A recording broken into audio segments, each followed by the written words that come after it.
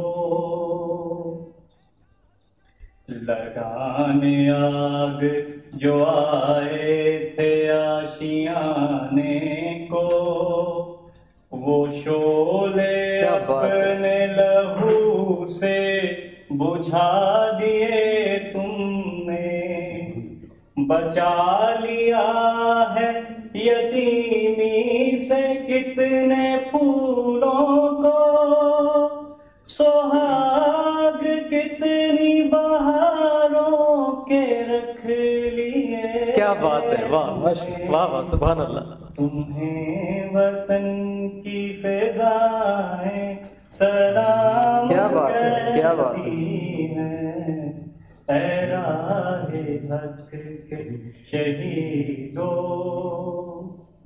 اور میں یہاں پہ چاہوں گا، اسلان آپ خود ماشاءاللہ اتنا اچھا پڑھ لیتے ہیں، تو میں چاہوں گا کہ ایک انترا آپ بھی میرا ساتھ دیں اس میں۔ جی جی۔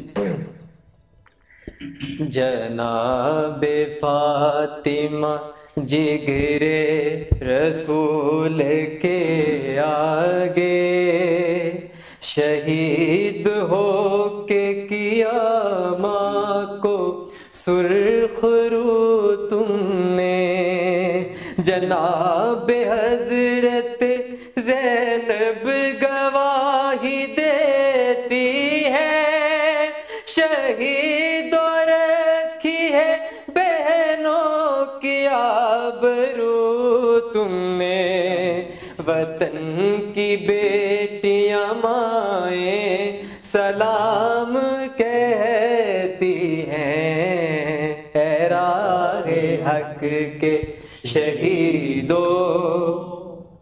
چلے جو ہو کے شہادت کا جام پی کر تم، رسول پاک نے باہوں میں لے لیا ہوگا، علی تمہاری شجاعت پہ جھومتے ہوں گے، حسین پاک نے ارشاد سبحان اللہ، واہ واہ واہ واہ واہ۔ تمہیں خدا کی رضائیں سلام کہتی ہیں، اے راہ حق کے شہیدو۔ ماشاءاللہ ماشاءاللہ۔ یہ تھے جناب رحیل آصف صاحب، جو نہایت ہی خوبصورت آواز میں ہمارے جذبہ شہادت کو تقویت بخش رہے تھے۔ میں اس کے ساتھ ساتھ اپنے مہمان منصور احمد قادری صاحب، رحیل آصف صاحب سے اجازت چاہتا ہوں۔ اپنا بہت سارا خیال رکھیے گا اور اپنے میزبان ارسلان شاہ کو اپنی دعاؤں میں یاد رکھیے گا۔ اللہ حافظ۔ پاکستان زندہ باد۔